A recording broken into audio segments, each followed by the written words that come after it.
This is Poker Strategy, how I make $5,000 plus per month playing cash games. This is Marcus Hain. This is section 6, all about the advanced strategies, and this is lesson 3, something known as the check raise.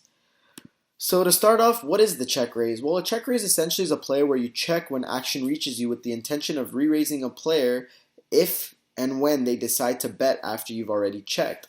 So this isn't too difficult to figure out, but let me give you a quick example. So let's say you're playing 1-2 heads up no limit poker with an opponent and you're first to act on the flop. You decide to check and then your opponent bets $10. The action comes back to you and you come over the top with a $40 raise. This is known as the check raise. So your first intention was to check, then as soon as your opponent bet, you decided to raise over the top of your opponent.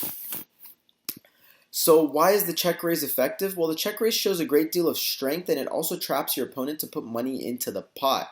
So at first you show weakness by checking and then you show no fear by going over the top of whatever raise your opponent makes. So your opponent's money is now essentially trapped because they already invested their initial raise and they'll most likely end up calling your bet as long as it's not something ridiculously high to see the next card since they're somewhat already invested and committed to seeing the next card.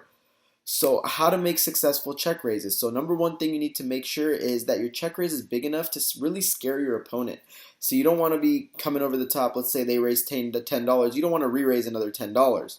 Number two, check raising with monster hands isn't always the best idea. If you're guaranteed to win, you'd rather sucker your opponent in for the long ride by simply calling the original bet. So you're really looking to check raise in specific situations where you think that your opponent might be weaker or is drawing and you've got somewhat of a decent hand and you might want to try to take the pot from them or you might want to try to get them to get a call. When not to check raise. So check raising is a great and it's a beautiful thing to do and it can work very well, but it can also flop monstrously if you do it at the wrong time. So you really need to know when to do it and when not to do it. So when you have a monster hand, you should not check raise. The check raise isn't magical. It's not going to help you magically win bigger pots when you do have the best hand. So you need to push your opponents off with the best hands when you bluff.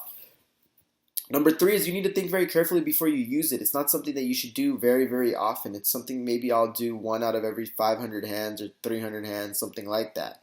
And you need to be careful because when you can lose a lot of money with this move and you should only do it when you're really confident, you really are comfortable knowing what you're doing. So with the check raise, you've really got to watch as other players implement the strategy and really just experiment with it on your own time.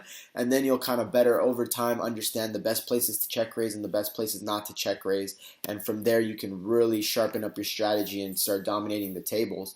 But that's it for this section on check raising. I'll catch you guys in the next one.